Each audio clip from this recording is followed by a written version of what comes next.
एक समय था जब धरती पर अधर्म अपने चरम पर था, जहां सच्चाई छिप गई थी और असत्य गद्दी पर बैठ गया था। इसी कोड़े में उतरे एक ऐसे व्यक्ति जिन्होंने सिर्फ युद्ध नहीं जीता बल्कि इंसानियत को नया मुकाम दिया। श्री राम नहीं आए थे केवल रावण को मारने, वो आए थे एक आदर्श बनकर, एक संदेश लेकर, एक नए युग की शुरुआत करने, एक ऐसे रास्ते को सुलभ करने जहां न्याय हर रिश्ते में रहे और इंसान खुद को ऊंचा पाए। इसीलिए वो अवतरित हुए मनुष्य के रूप में, लेकिन देवता के दिल से। अयोध्या की धरती ने जब प्रभु श्री रामचंद्र का जन्म लिया तो वह एक ऐसे बालक के रूप में पल पड़ोस में रहे जिनमें दिव्यता थी। जैसे जैसे राम बड़े हुए, उनकी शिक्षा का दायित्व ऋषि वशिष्ठ ने लिया। वेद, शास्त्र, धनुर्विद्या सभी कलाओं में उन्होंने राम को पूर्णता की ओर अग्रसर किया। बाल राम ने न केवल बुद्धि और बल में बल्कि आचार विचार में भी अपने गुरु वशिष्ठ से महान शिक्षाएं ग्रहण की। ऋषि वशिष्ठ की शिक्षाओं ने श्री राम को न केवल एक योद्धा बल्कि एक आदर्श मानव बनाया। इस प्रकार श्री राम के बचपन ने हमें यह सिखाया कि सच्चा ज्ञान तभी मिलता है जब हमारे गुरु और हमारी श्रद्धा एक हो। असुरों का अत्याचार छाया, वहाँ धर्म की रक्षा के लिए मुनि विश्वामित्र ने श्री राम को आह्वान किया। उनका यज्ञ रक्षण ही नहीं, दुष्टों का दमन था एक पवित्र कर्मयोग। राम लक्ष्मण के कदम ने धरती को धन्य किया। धर्म पालन के लिए उन्होंने स्वार्थ त्यागा और मुनि के संग चल पड़े असुरों के विनाश के लिए। श्री राम के बाण ने ताड़का को विनाश किया, उस दैत्य को जिसने ऋषियों के यज्ञ भंग किए थे। सुबाहु का भाग्य भी वही हुआ, जहाँ धर्म रक्षक वहाँ अधर्म का अंत। श्री रामचरित मानस में इसका उदाहरण मिलता है। एक ही बाण प्राण हरि लीन्हा, दीन जानी ते ही निज पद दीन्हा। ताड़का का वध, शूर्पणखा का अंत सभी ने सिद्ध किया। जहाँ भगवान की छवि हो वहाँ असत्य का अस्तित्व नहीं। धर्म की रक्षा ही ईश्वर की सबसे बड़ी लीला है।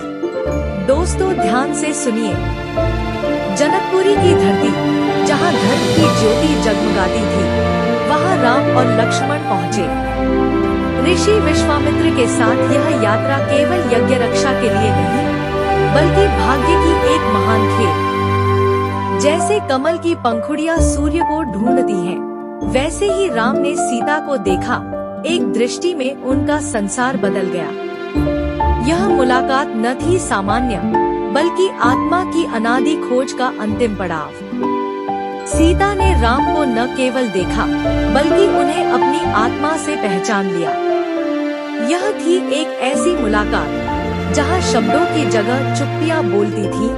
धर्म, प्रेम और प्रतिज्ञा की गाथाएं। जनकपुरी की यह घटना केवल एक प्रेम कथा नहीं बल्कि धर्म की अमर जीत का प्रतीक है। जहां भगवान की छाया हो वहां असत्य का अस्तित्व भी नहीं रह पाता। जनकपुरी मैथिली भूमि का वह अमर धाम जहां धर्म, संस्कृति और भक्ति का संगम हुआ।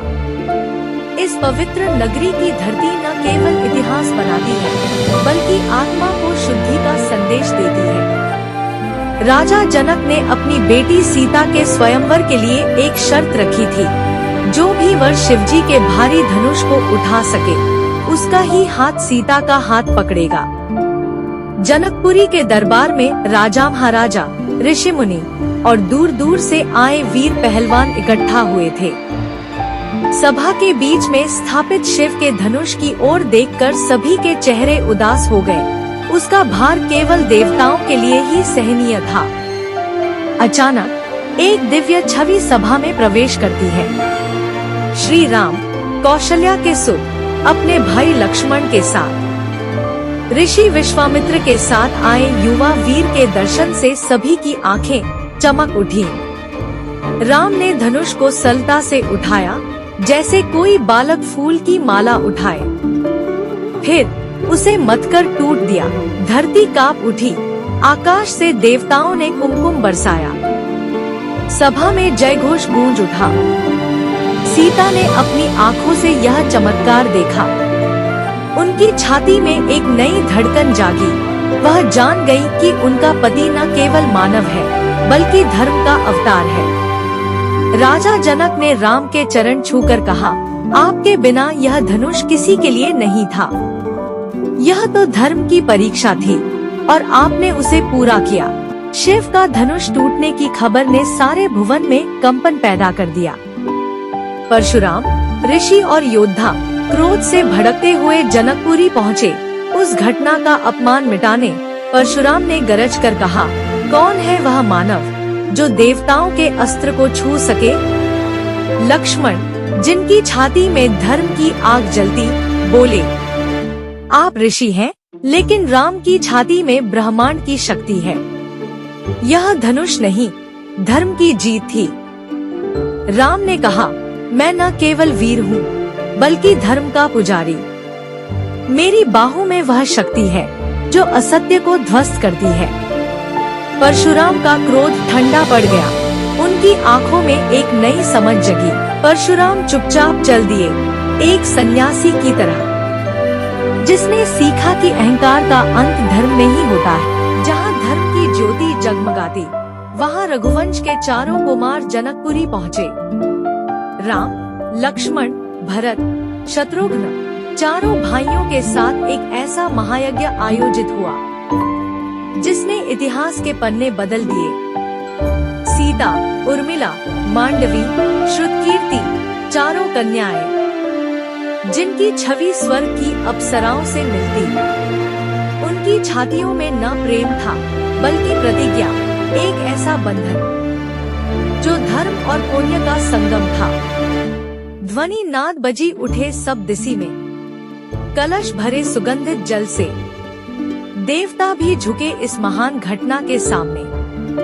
4 जोड़ियां, 4 वचन, लेकिन एक ही उद्देश्य, धर्म की रक्षा।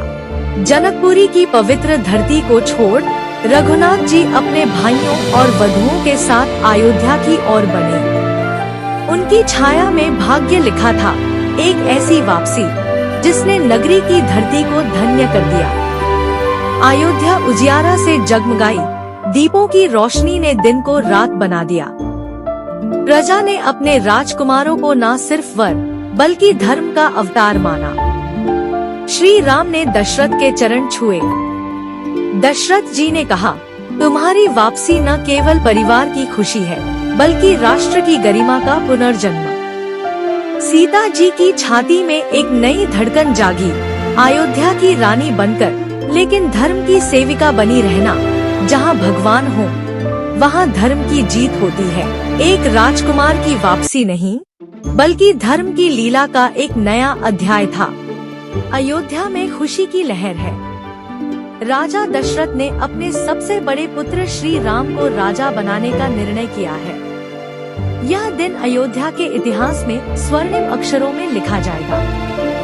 पुरुष और महिलाएं सभी राज्याभिषेक की तैयारियों में व्यस्त है। मंदिर, गली मोहल्ले सब कुछ सजाया जा रहा है। हर कोई अपने राजकुमार के स्वागत के लिए तैयार हो रहा है। अयोध्या के राजमहल को भी सजाया जा रहा है। दीवारों पर रंग बिरंगी झालरें लगाई जा रही हैं। फूलों की मालाएं गूंथी जा रही हैं, जो राजा के आगमन पर सजावट का हिस्सा होंगी। ब्राह्मण विशेष पूजा कर रहे हैं ताकि राज्याभिषेक की प्रक्रिया सफल हो। वे भगवान से प्रार्थना कर रहे हैं कि श्री राम का राजतिलक शुभ और मंगलमय हो। नागरिक भी खुश हैं। महल में मंथरा ने कैकेयी को अपने जाल में फंसाना शुरू कर दिया। उसने कैकेयी को समझाया कि महाराजा दशरथ का प्यार और सम्मान हमेशा श्री राम के लिए रहा है, लेकिन उनके पुत्र भरत के लिए नहीं। मंथरा ने कैकेयी के मन में श्री राम के प्रति ईर्ष्या और भरत के प्रति अन्याय की भावना जगाई।